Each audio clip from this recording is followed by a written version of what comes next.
Hola, buenas noches. ¿Cómo están? Gracias por acompañarnos en un cineforo más de Cultura Mundi. Hola Luis, ¿cómo estás? Bien, chévere, chévere. Gracias por la Bienvenido. invitación, Johnny. No, ya tú eres de la casa, Luis. Ya tú eres de la casa. Bueno, nada, quería darles las gracias. Cultura Mundi está entrando en una nueva etapa. Estamos asumiendo la entrada del solsticio de verano, el verano. Ya Luis nos podrá contar como astrólogo lo que todo esto puede significar. Y con esto hay nuevas actividades para este mes. Está justamente mañana, Luis Bond va a iniciar 4 clases de mitología, que son Hermes, Artemisa, Apolo y Dioniso, nada más y nada menos, ¿no? Jaime Bello León nos va a traer el jueves una clase, otra de sus clases extraordinarias, como va a ser una entrevista al contratenor venezolano Samuel Mariño, perdón, y vamos a arrancar también el ciclo de los impresionistas. Justamente hablaba con Valeria y Luis al inicio, mientras esperábamos cómo se va conformando un poco el tema de la maldad, de lo colectivo, de lo particular, y Luis estaba hablando de situaciones contemporáneas, situaciones de hoy en día, y estaba pensando, Luis, comentarte inclusive cómo en el mundo de los impresionistas, ese movimiento que sembró, fue uno de los que sembró las bases para el arte contemporáneo, el arte moderno y el arte contemporáneo, la manera como la maldad se fue instituyendo contra estos muchachos justamente porque no iban con las convenciones sociales. Entonces es una forma como de destruir para sobrevivir, pero ya vamos a hablar de eso. Este, entonces, bueno, no me queda más que invitarlos a las actividades de Cultura Mundi que empiezan a partir de mañana con Luis Bond, Jaime Bellolón el jueves y un servidor.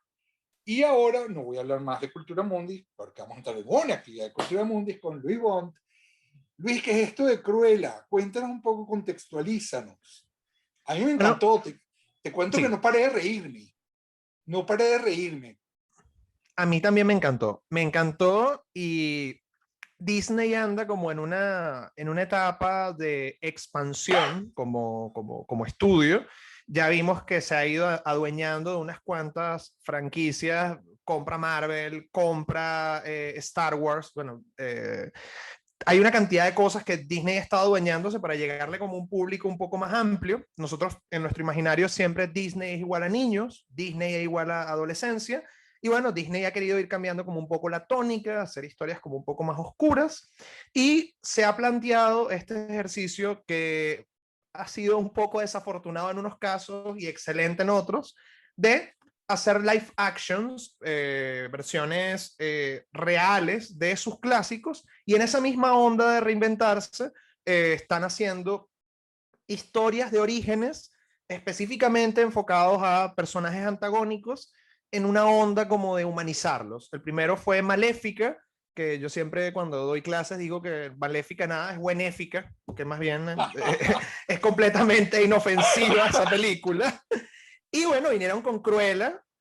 Mucha gente como que levantó las alarmas con Cruella porque, bueno, pensamos que iba a suceder lo mismo que con Buenéfica, pero mira, resulta que no. Aquí Disney de verdad se la jugó. Y es una película que por momentos, aunque tiene todos los elementos de Disney, no parece Disney. Es una película que no es precisamente para niños. Y creo que cuando los estudios comienzan a reinventar su discurso, lo están haciendo bien. Y es lo que está pasando ahorita con Cruella. Es como la versión femenina de Joker. Sí, de hecho lo han comparado mucho. Hay memes, ¿no? Que dicen, hay un meme que a mí me encantó que salía cuando te dan la copia de la tarea del que se copió la tarea. Entonces salía Taxi Driver, al lado salía Joker y al lado salía Cruella. Porque más o menos las tres son Más o menos el mismo películas corte. que pueden dialogar porque, bueno, están tocando contenidos muy parecidos, personas que no encajan en una sociedad, que de alguna manera representan como la sombra del colectivo, como un chivo expiatorio, que eso hablaremos, por supuesto, hoy. Pero algo que a mí me parece interesante es la Fíjate, perdón, elección. Ajá. te voy a interrumpir un momento. Fíjate lo que dijiste. Lo que no encaja, voy a poner aparte lo que no encaja en la sociedad. Ujú. Lo que no encaja en la sociedad. ¿Y qué otra cosa fue que dijiste? El chivo expiatorio. El chivo expiatorio. ¿Ok?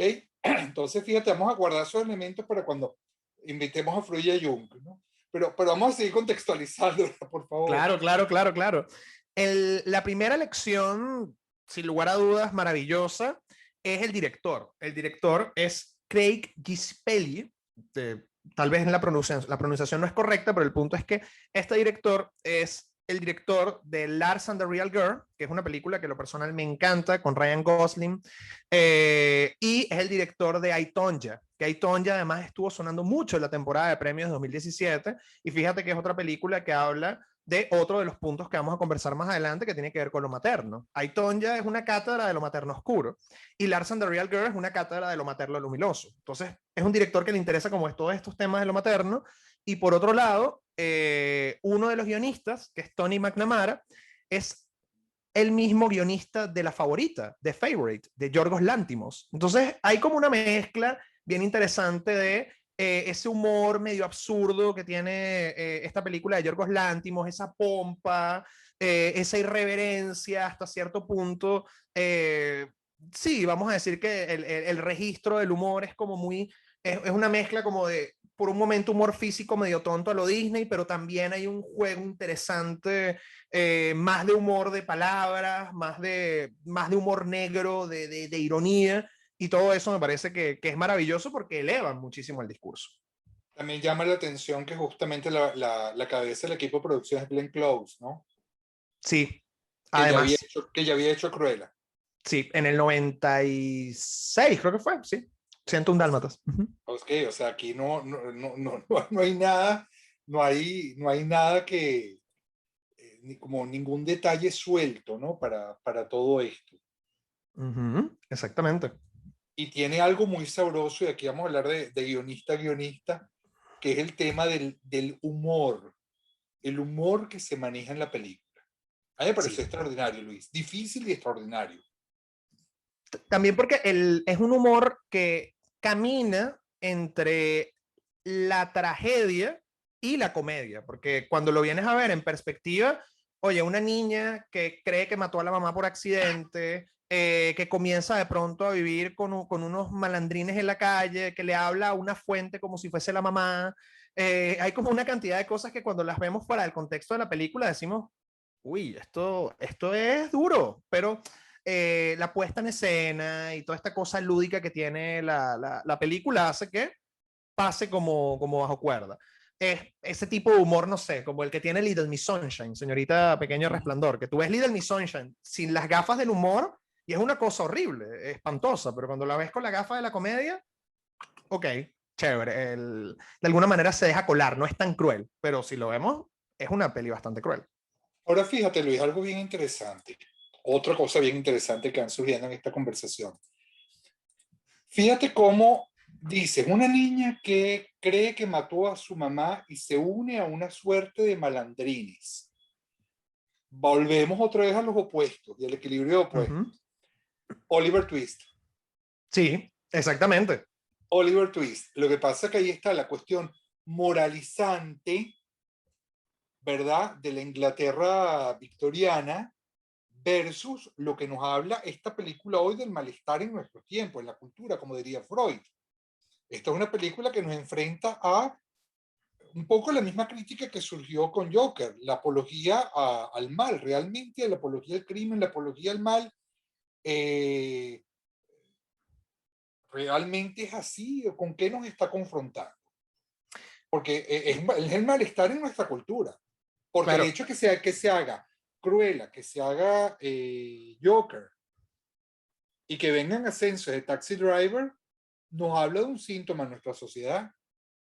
es que de hecho, cuando nosotros echamos un poquito para ese Oscar, el año de Oscar, el año de Joker fue el año de Parasite, que Parasite también está hablando de ese malestar en la sociedad, desde otro lado, pero sí de alguna manera está metiendo el dedo en la llaga. Fíjate que Cruella está la película está ambientada en los años 60, 65, 68, si no me falla la memoria. Y los años 60 son unos años donde hay descontento con lo que está sucediendo a nivel político, donde hay unas ganas de liberación, liberación de la sexualidad, liberación a través de la música, del arte. Entonces tiene como todo este elemento rupturista que además vende mucho, porque o sea, no podemos olvidar que el tema de la contracultura hoy en día es un tema pop. O sea, revelar se vende. Decir que yo estoy en contra del establishment vende. Y Cruella también juega muy bien esa carta de lo cool que es ir en contra del sistema. De lo cool, ok, también es una categoría posmoderna, ¿no? Andar uniendo Sí, puestos, ¿verdad? Y no estar ni con Dios ni con el diablo, es como una manera de poder manejar a ambos aspectos sin meter valores de por medio. exactamente. Exactamente. Excelente, excelente. Ahora, Luis, nosotros nos planteamos esta conversación, ¿verdad? Salvando las distancias, colocando un poco en contraposición a Freud y a Jung, que es un poco la idea básica, aunque yo me voy a sacar una carta bajo la manga, porque yo voy a traer una mujer aquí, aquí tengo una mujer que va a hablar hoy, ¿no? Ok, pero vamos a arrancar con el tema que me parece que es nodal, que es el tema del complejo materno. Uh -huh. Y creo que antes de eso, tú que vas a empezar el curso ahorita con mitología de arquetipos, ¿qué arquetipo ves aquí que puede surgir o mitológicamente con qué puedes vincular tú la película? Hay muchas cosas en las que, muchos arquetipos en las que se hacen presentes. Por supuesto, el primero que brinca por todos lados es Hermes, que Hermes es el arquetipo de el ladrón, pero también el arquetipo del comerciante. Hermes es hábil con la palabra, pero también es hábil a la hora de actuar, está con Dios y con el diablo, es sneaky, o sea, es el tipo que te está hablando y te está quitando la cartera. Es una película muy hermética, de hecho, Cruella es como una mezcla de géneros porque tiene comedia, tiene drama, pero como estructura es una heist movie, o sea, es una película de robos, como decir La Gran Estafa, Now You See Me, Rápido y Furioso 5, The Italian Job, donde un grupo de personas se reúnen para hacer robos, para hacer estafas cada vez más espectaculares. De hecho, la primera secuencia de Cruella, la primerita, cuando ya ella está grande, es, bueno, cómo ellos viven robando. Y después ella entra a trabajar en un sitio robando. Después van a robar el collar que tiene esta mujer. Después, toda esta vuelta de inventarse la fiesta y ella fingir su muerte. Todo es una gran haste movie y cada robo es más elaborado que el anterior y como toda haste movie te hacen creer que el plan no funcionó, pero al final sí funciona y todo esto es completamente hermético. Ese te pongo esta mano para que no veas lo que está agarrando esta mano. Pero también, en paralelo, hay como dos grandes fuerzas que vamos a tener dentro de Cruella. Por un lado, hay características del arquetipo de Artemisa, que Artemisa es esta diosa que está relacionada con la libertad. Artemisa no se ciña a los cánones impuestos por la sociedad, toda esta cosa del patriarcado, del orden, de la estructura. Artemisa le dice, mira, yo soy como una rebelde, quiero vivir libre, quiero hacer de alguna manera lo que yo quiero, y Artemisa tiene una conexión muy fuerte con la intuición, con el cuerpo, y de alguna manera Emma Stone tiene como todas estas características de Artemisa. Pero también en paralelo tenemos otras características de un arquetipo que es fascinante, del que estuvimos hablando, por cierto, el martes pasado, que es Hefesto. Hefesto es el arquetipo del artesano que de alguna manera por mecanismo de compensación trabaja y es gracias a su talento que termina de encajar, pero Hefesto es rechazado por papá y mamá y rechazado por todos en el Olimpo y execrado porque es diferente, porque es deforme y además termina cojo. Y cuando te vienes a dar cuenta, Cruella, bueno, tiene un cabello, del cabello de un lado blanco, del otro lado negro, píntate el cabello, bájale un poco a la excentricidad, tienes que calzar en lo que supone que es el estándar, no llames mucho la atención, y ella lo que intenta hacer con su excelente labor haciendo trajes es encajar. Ella quiere encajar en el mundo de la moda, ella quiere brillar y de alguna manera compensar ese abandono, Y bueno, al principio comienza a proyectar en la baronesa esa madre o esa figura que de alguna manera valora mi talento que más nadie había valorado. Y ahí ocurre una dinámica bien interesante. Sí, pero mira entonces algo. Empiezas tú señalando el cabello. Hay una peluca con lo que debe ser bueno para la sociedad, la máscara. Desde el punto de La vista de máscara. Jung, desde el punto de vista de Lacan, vendría siendo el semblante. Pero hay algo que desde Jung, y aquí tú eres el especialista, cuando se cae la máscara, queda la sombra, y fíjate que es interesante porque es una sombra que está marcada por lo blanco y lo negro. Ujú. Además lleva en sí misma la polaridad. Desde Lacan yo puedo decir sí, pero hay algo en el cuerpo, hay algo del orden del cuerpo de lo cual no te puedes escapar. Hay algo que es una marca que está allí, ¿verdad? Y Y es, ajá, dime, Ujú. dime. Y es interesante como ella misma hace conscientemente, entre comillas, la polarización. Como dijeron ahí en el chat, Estela es la buena y Cruella es la mala. Pero el hecho de que ella conscientemente haga esa polarización, igual no elimina que en algún punto ella sea tomada por su sombra o se sobreidentifique con esta máscara y sea tomada por la máscara. O sea, la máscara termina deviniendo en un complejo que la toma y es que pone también en movimiento todo lo que sucede en la película. Es A ver, interesante. cómo es eso que la máscara, porque yo quiero luego darle otra vuelta, pero cómo que es eso que la máscara deviene en un complejo? ¿Puedes explicar un poquito eso? Por Y supuesto que cómo, sí. y lo del complejo materno, por favor. Por un lado, la máscara siempre va a operar como un mecanismo con el cual yo me puedo trabajar, puedo vincularme con otras personas. Yo ahorita tengo la máscara del profesor y ahorita voy a cenar con mi familia, me pongo la máscara del hijo, pasado mañana me pongo la máscara del atleta, todo chévere. Pero esa máscara, por supuesto, genera cierto tipo de comodidad, porque a mí me gusta tener la máscara del profesor y que me vean como un tipo brillante, que la gente le caiga bien, y bueno, puede llegar un momento en el cual yo me sobreidentifico con esta máscara y sencillamente se vuelve un complejo que me toma y no me la puedo quitar. Y vivo, o sea, vivo todas las facetas de mi vida con la máscara puesta acá.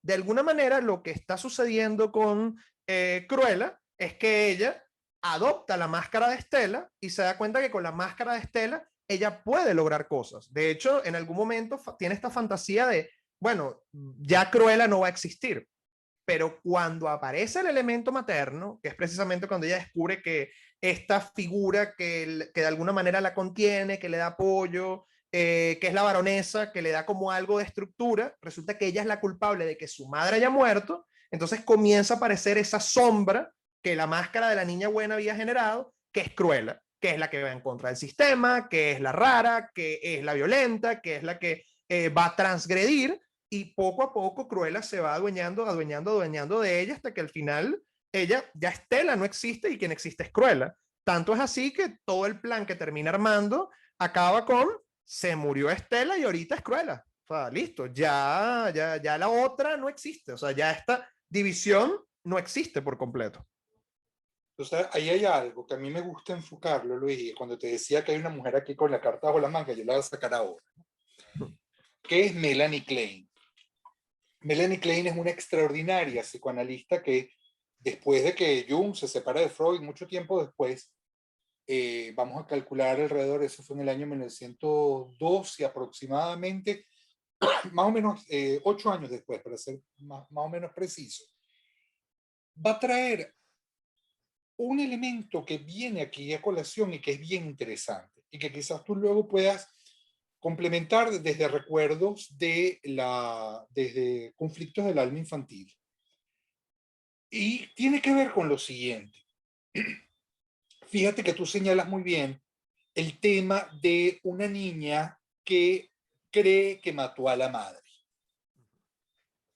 Justamente hoy veía una paciente que me hablaba de cómo ella había sentido, está saliendo de una depresión postparto, pedí permiso para hablar del testimonio de ella, y cómo ella sentía que luego, en el momento que adelantó el destete, tuvo que hacerlo porque sentía que la hija la agredía.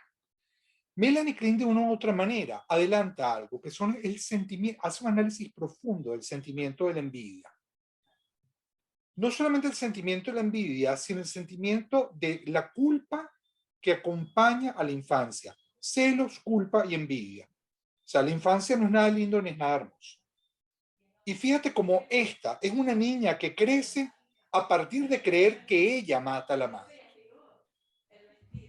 Eso, tú estás hablando ahorita de una máscara que termina constelizándose desde Jung. Pero fíjate que Melanie Klein lo que asumiría es otra cosa. Melanie Klein diría que ella se defiende de estos sentimientos de haber matado a la madre, los sentimientos de culpa, a través de 3 defensas. Y esas defensas serían, desde Klein, y mira qué interesante, el control, la sensación de triunfo y el desprecio hacia el otro. Es decir, es lo que caracteriza a Cruella y lo que caracteriza a este personaje magníficamente interpretado por Emma Watson. Entonces, fíjate que lo que desde Jung tú hablas como constelización, Melanie Klein te lo está hablando de defensas y defensas contra el miedo más primigenio que tenemos, que es el miedo a la muerte. ¿Qué te parece esa comparación entre lo kleiniano y lo junguiano? Está buenísimo. Está buenísimo también porque nosotros, por ejemplo, cuando estamos hablando de La Sombra, que esto es una película que toca desde múltiples lados lo sombrío, cuando una persona está confrontada con la sombra, hay como varios caminos para nosotros poder operar, ¿no? Por un lado, ocurre el proceso de petrificación. Y la petrificación es lo que de alguna manera pasa cuando yo voy de frente a la sombra y no puedo tolerarlo. Esta imagen de petrificación es la que va a ocurrir con la niña al ver la muerte de la mamá. Ella no va, pide ayuda, no, ella se petrifica por completo. La segunda opción es que nosotros marquemos milla, vamos a huir. Yo no puedo tolerar con este contenido, me voy. La tercera opción pudiese llegar a ser que estamos, y aquí está lo interesante, tan tomados por la sombra, tan tomados por la sombra que no nos damos cuenta de ello. Y esto es interesante porque cuando Cruella, no es Stella, sino cuando Cruella aparece, Cruella es una fotocopia de la baronesa, de esa madre oscura, ¿ok? Que esa madre oscura que ella rechaza. Y al mismo tiempo ocurre esto con la sombra de la proyección. ¿Y qué ocurre con el tema de la proyección? La baronesa es la mala. Cruella no es mala. De hecho, no sé si recuerdan esta parte cuando ella sale, que están los amigos desayunando, que la están ayudando, y ella sale transformada en Cruella, le tumba el cereal al otro. Bueno, hay que ponernos a trabajar. Y gente como, bueno, ¿qué pasó, Estela? O sea, nosotros éramos amigos. Y ella automáticamente dice, ¿no ves lo que hizo esta mujer que me robó el collar, que mi madre, que no sé qué? Ella es la mala. Pero tú no te estás viendo, no te estás dando cuenta en el monstruo en el que te estás convirtiendo. Entonces, hay todo un tema con la sombra bien complejo que va de la mano con la evolución de este personaje. Bueno, transformación, no vamos a decir evolución, vamos a decir transformación.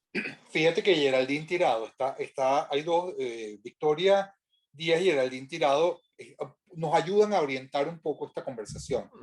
Porque Geraldine, justamente por eso es que es una defensa. Y fíjate que antes habíamos dicho que cuando ella se quita el semblante, se quita la máscara, aparece Cruella. O en psicología unos pueden decir que ese es el temperamento y que luego lo que se conforma es el carácter. Desde Jung se puede decir que es la máscara y la sombra. Yo te estoy hablando de otra cosa. Fíjate que estamos hablando de la marca con la que nacemos. Hay algo que es una letra, hay algo que es una marca, hay algo que viene desde el inicio y que tiene que ver con la angustia de muerte.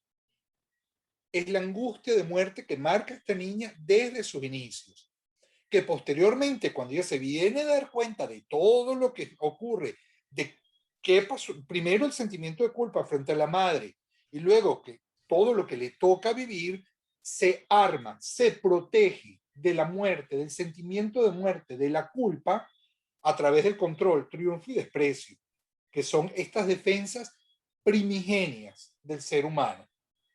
Son unas defensas descubiertas además a través de la observación de bebés durante años y años. Te recomiendo un texto precioso de René Spitz que se llama El primer año en la vida de un niño. Ahora, Luis marca algo que es interesante y que va del lado de lo que le pregunta Victoria Díaz, desde el punto de vista junguiano. ¿Cuál sería entonces la diferencia entre máscara o identidad? Y creo que está vinculado, Luis, con este concepto de la defensa. Adelante.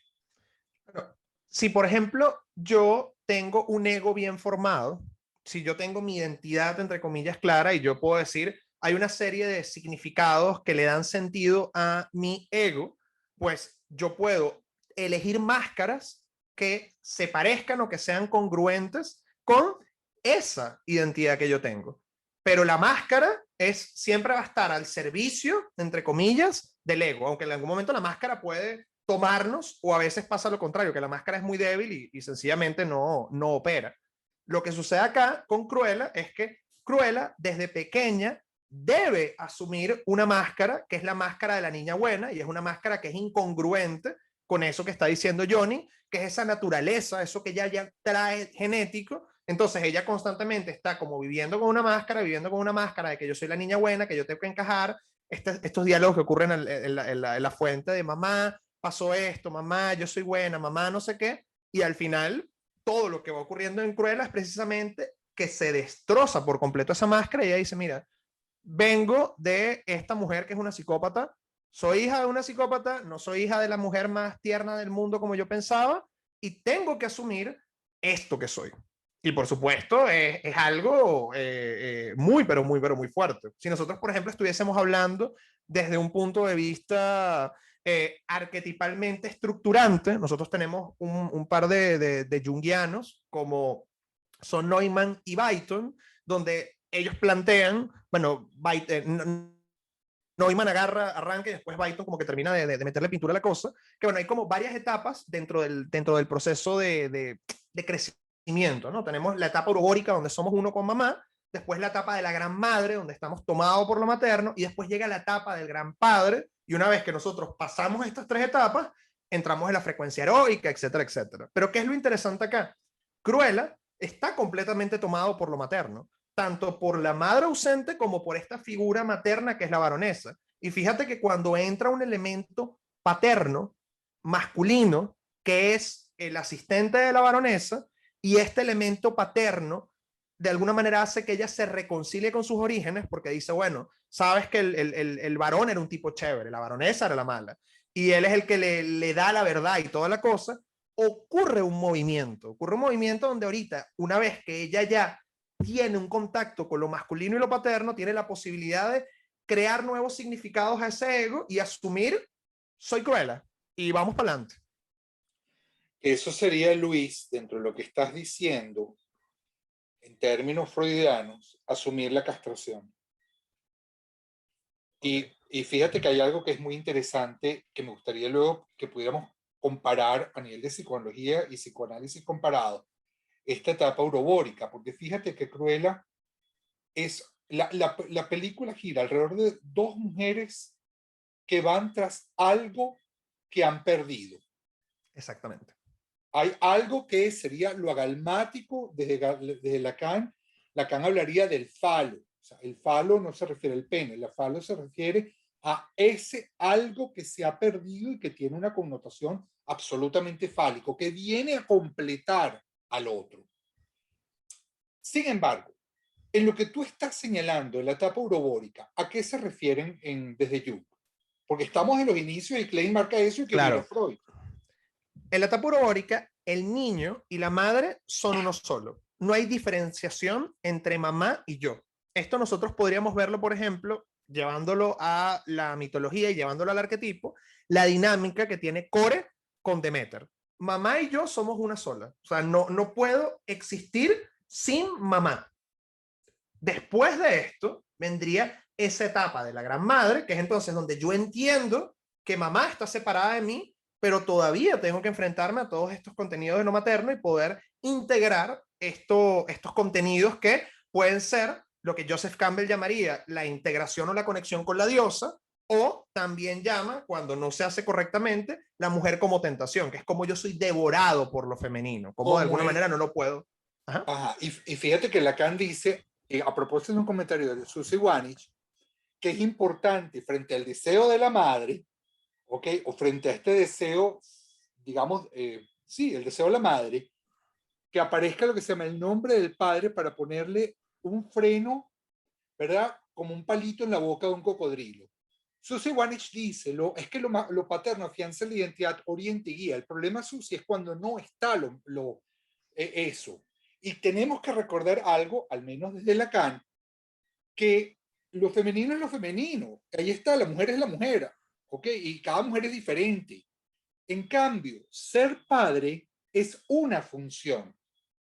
Es una función que puede ejercer una mujer o que puede ejercer un hombre.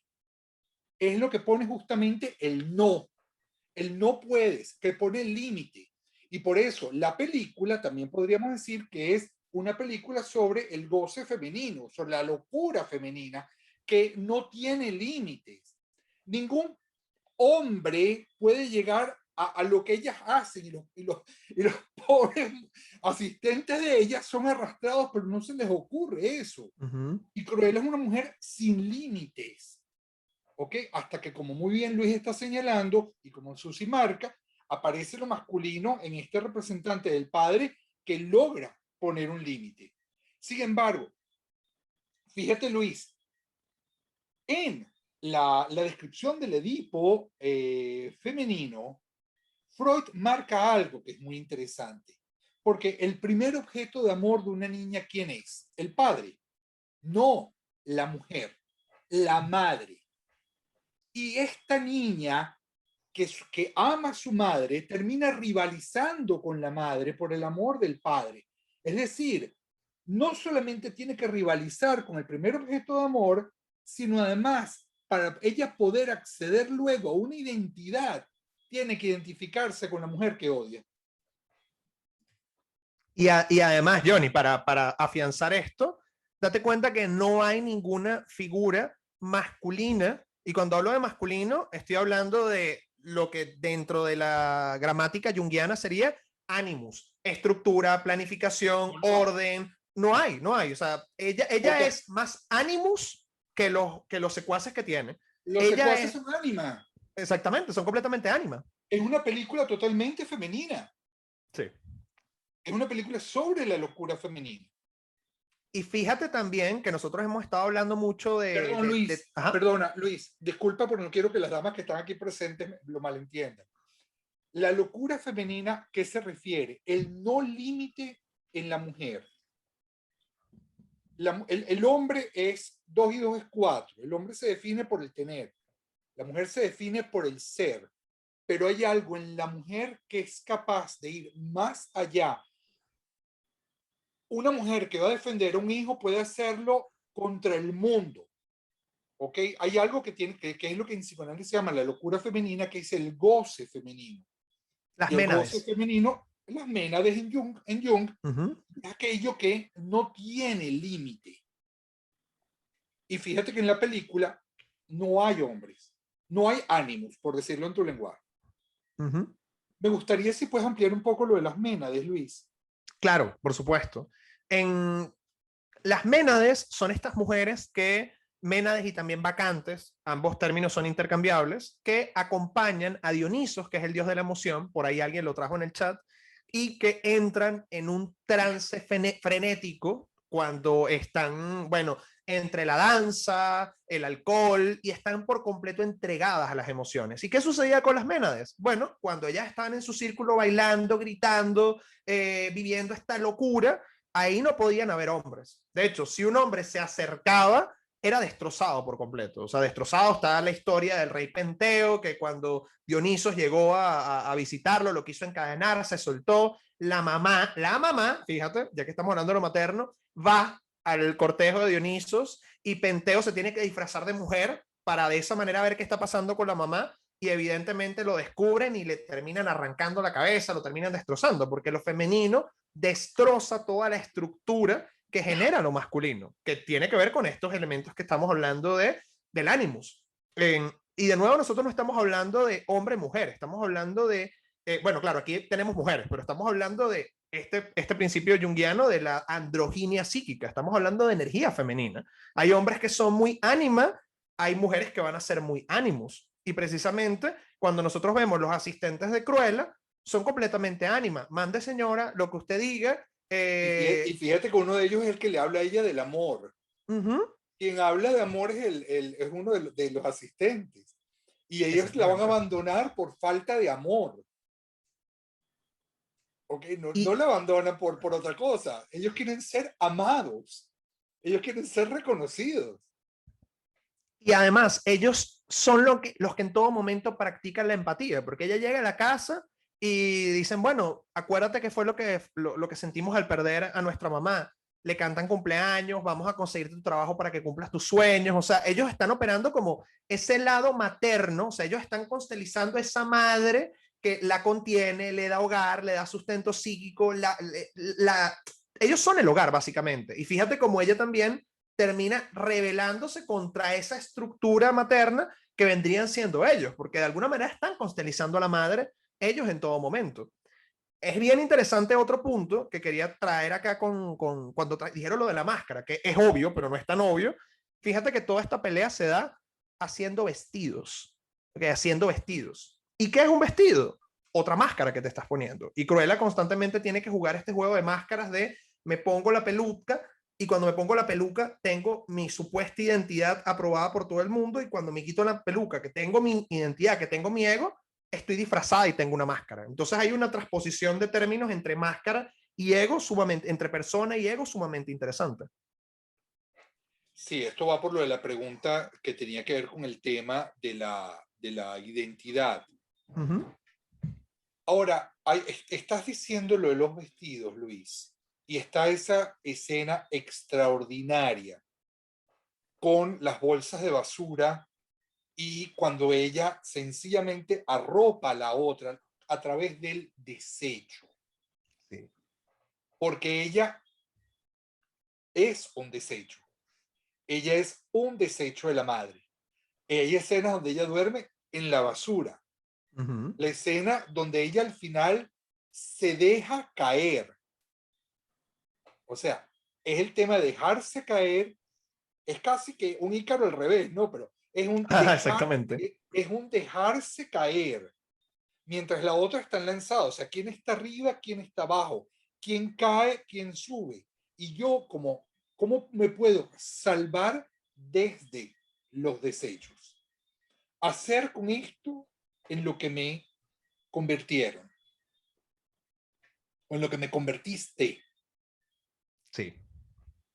Porque además también el setting, ¿no? Porque toda esta historia arranca porque la mamá va a pedirle ayuda, su mamá adoptiva va a pedirle ayuda, la madre buena va a hablar con la madre mala y todo se resuelve precisamente cuando la madre mala quiere asumir el papel de la madre buena, que es lo interesante acá, que ya ha habido una transformación. De alguna manera, esa pequeña niña que era como una suerte de core, indefensa, sin malicia, etcétera, que al principio ve esa madre oscura, cuando vuelve al mismo setting, cuando vuelve al mismo lugar, ya es una Perséfone. Ya ella sabe que esa madre la va a matar y urde todo este plan para que todo el mundo se dé cuenta de qué fue lo que ella hizo. Pero fíjate que es completamente femenino. Es indireccional, porque ella no va, un hombre saca una pistola y le mete 2 tiros. No, es femenino, es indireccional, llama a la gente, engaña, manipula, y llega esta mujer y le dice, ven hija, y él dice, no me vas a, o sea, se hace la inocente, ¿no? Se hace la doncella, la core. No me vas a empujar, ¿verdad? Y en lo que ella lo abraza, pácata, la lanza, pero ella ya estaba preparada para esto. Volvemos al mismo setting, pero no desde el mismo lugar. Ok, ahora fíjate algo. Bueno, Lía está haciendo observación de Espinosa, integrar el desecho para generar transformación.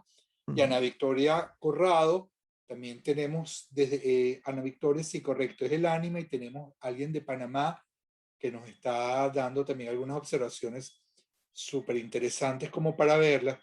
Luis, mientras chequeamos el chat, fíjate que hay algo también que tú marcabas al principio.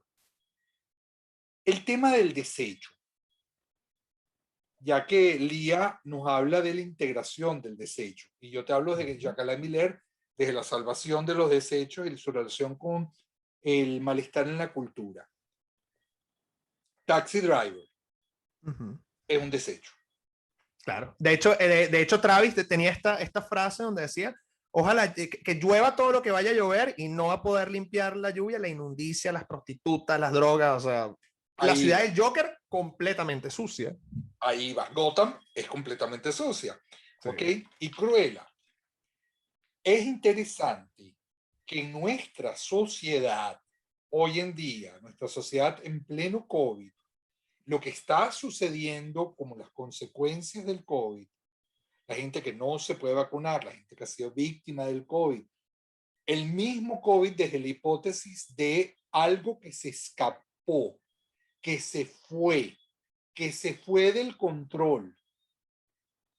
Date cuenta toda esta connotación del desecho y todos los matices que puede generar. Entonces, esto te planteo tú como cineasta. El cine, manejando hoy en día el malestar en una cultura. El cine como síntoma. ¿Qué nos puedes decir de eso, Luis? Jean-Claude Carré decía que para tú poder entender una sociedad solamente tenías que ver las películas que hacía, porque el cine siempre ha operado como una suerte de mecanismo de proyección. Y pasa mucho que cuando uno comienza a acercarse al cine desde ciertas lecturas, tú te das cuenta como, por ejemplo, hay un cine antes y después del 9/11. Y hay muchos teóricos que han hablado de esto, de cómo después del 9/11 arranca todo este boom de superhéroes. ¿Y por qué arranca el boom de superhéroes? Porque el mundo quedó completamente indefenso. Hay que generar una narrativa de alguien nos va a salvar. Y mira hasta dónde nos ha llevado el boom de los superhéroes. Arranca todo este tema del COVID y bueno, si lo vemos desde un punto de vista junguiano, que todo está en el inconsciente colectivo, bueno, ya tenemos como casi una década sobresaturados de películas de zombies, sobre virus que salen de control. Y que es lo interesante, que los zombies de los últimos 10, 15 años no son los zombies de George Romero, que esos zombies eran una crítica a la sociedad capitalista, No, no. Cuando tú, por ejemplo, te acercas a películas como Exterminio, Tren a Busan, The Walking Dead no es el mejor ejemplo porque es una serie terrible, pero bueno, The Walking Dead. La revisión que hizo Zack Snyder de La Noche de los Muertos Vivientes. El problema no son los zombies, el problema no es el virus, el problema es la sociedad. Y te da más miedo llegar a la casa de alguien porque no sabes con qué te va a salir esa gente a que un zombie te agarre en la calle. Y precisamente todo este trabajo de hacer una deconstrucción social de hasta qué punto nosotros somos nuestros peores enemigos, más que un virus, más que una pandemia, el cine ya lo ha venido tratando. Y cuando lo vemos ahorita en la calle, tú no sé si recuerdas cuando arrancó el COVID, que había muchos videos virales en China de gente que tenía COVID, se iba a un ascensor y tosía y se sacaba los mocos y los pegaba en los botones para que la gente se contagiara. Una cosa completamente psicopática. Y en eso es lo que nosotros nos estamos moviendo. Que bueno, tiene que ver mucho con lo que estamos hablando antes, ¿no? De cómo cada vez vemos la sombra y el titanismo en pantalla. Les voy a recomendar una película que vi ayer precisamente. La dan en Netflix, que se llama The Old Guard, con la Charlize Theron. Y fíjate lo que tú marcas del repunte a partir del 11 de septiembre de los superhéroes. Y esta es una historia de superhéroes donde son víctimas de la inmortalidad. La inmortalidad les ha enseñado a no tener fe. Y justamente es una manera de desmitificar la inmortalidad. Porque entre más inmortal te sientes, más tienes la opción de, si lo deseas, volverte mortal. Entonces, fíjate que es una manera de revertir la conceptualización del superhéroe. Bueno, es que precisamente, Johnny, ¿cuál ha sido la línea que ha seguido Marvel y que ha seguido DC? Vamos a humanizar el héroe, ¿no? Ese héroe, si se quiere, apolíneo, que Superman es bueno y hace el bien y no se cuestiona nada y Batman quiere proteger a Ciudad Gótica. Bueno, versiones donde Superman se cuestiona quién soy yo y nosotros nos cuestionamos nuestra posición frente a Superman, ¿no? Es como una suerte de Dios que está acá, hasta qué punto si este tipo se vuelve loco, todos corremos peligro. Cuando nosotros vemos, por ejemplo, el trabajo que hace Alan Moore en Watchmen o más recientemente en Amazon Prime tenemos una serie espectacular que se llama The Boys y The Boys precisamente habla de cómo en un mundo de superhéroes, si, por ejemplo, si tuviéramos ahorita superhéroes, más bien estuvieran no pertenecieran al Estado, sino a una corporación. Y esa corporación además le va a sacar el lucro a los superhéroes vendiendo muñequitos, vendiendo tazas, vendiendo franelas, etcétera, etcétera, y cómo pueden ser utilizados como un arma política. Entonces, ya ahorita estamos viviendo una suerte de construcción del trabajo de los héroes. Dentro del mismo Marvel, que es muy pop, las últimas películas han estado planteando unas cuantas cosas como, bueno, un héroe llega y pelea contra un supervillano, destroza una ciudad. ¿Quién paga los daños de esa ciudad? ¿Qué pasa con esa gente que se murió? ¿Cómo tú puedes controlar a una gente que de alguna manera le pasa por encima a cualquier gobierno? Entonces, esto también hace que nosotros nos planteemos o que hagamos una cierta revisión de las estructuras de poder que vendrían siendo como el equivalente a nuestros héroes, ¿no? El Estado todopoderoso me va a proteger. Es más o menos lo mismo. Hobbes, el Estado Ajá. todopoderoso, hay que entregarle el poder porque si no el Leviatán nos va a comer. Exactamente, Luis, exactamente. Luis, nos quedan pocos minutos. ¿Cómo tú sintetizarías lo que quisieras dejar con esta conversación? A mí me parece muy valioso que grandes compañías como Disney, porque este tipo de historias, Taxi Driver, bueno, Taxi Driver ya es un clásico, pero este tipo de narrativas no son muy pop, no son muy mainstream. Entonces, es interesante que en el mainstream se estén colando estas historias que hacen que nos revisemos como sociedad, que revisemos las estructuras de poder, que de alguna manera pone la lupa en los marginados, en aquellos que es, bueno, el mismo sistema ha desechado y cómo al establecer un diálogo con ellos nos damos cuenta que, bueno, hay una posibilidad de trabajo. Creo que todos nosotros cuando vemos Cruella o cuando vemos Joker podemos conectar porque en algún momento hemos sido rechazados, en algún momento hemos sido la oveja negra, en algún momento hemos sido cuestionados y yo creo que cuando las películas nos permiten establecer ese espejo, ¿no? Como cuando funcionan como ese mecanismo de proyección que me permiten a mí introyectar esa sombra y trabajar con ella, es algo poderosísimo. Así que ojalá más bien las narrativas se estén moviendo ahí y no en aquella cosa maniquea que teníamos con Disney del bien y el mal la tonta y la bruja malvada y llega el príncipe, porque ya también las narrativas han ido cambiando, se han ido complejizando. Ok, yo quiero tomar una pregunta de Geraldine Tirado, que dice la identificación del público con los villanos. Llegamos a justificar o sentir empatía con el villano para hacer mi cierre. Geraldine, yo te recomiendo que te leas un texto muy pequeñito, lo tienes en PDF en Google, que se llama Personajes psicopáticos en el teatro. Ese es un texto precioso de Freud, donde justamente habla cómo lo que vemos en el escenario, o lo que en este caso, lo que vemos en la pantalla de cine, lo que queremos ver allí es una proyección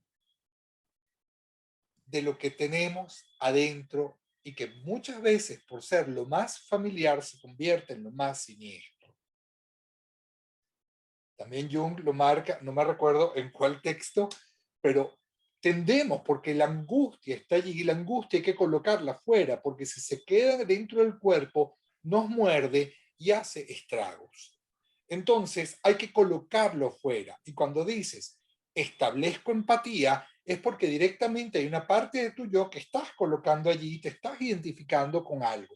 No, en este caso no necesariamente es el malo, es el rechazado, es el desecho, es el huérfano, es aquello que de una u otra manera nos mueve y desde donde nos toca, porque dentro de nosotros están las polaridades y se trata justamente de integrarlas. Igualmente, como cierre, yo lo que quiero decirles, si quieren saber más desde el punto de vista junguiano, mi querido Luis Bond, mañana va a arrancar este curso maravilloso Repíteme, Luis, porque a mí siempre se me olvida, se me confunden. Son Hermes, Hermes, Artemisa, Artemisa, Apolo y Dionisos. nada más y nada menos esos dos muchachitos, ¿no?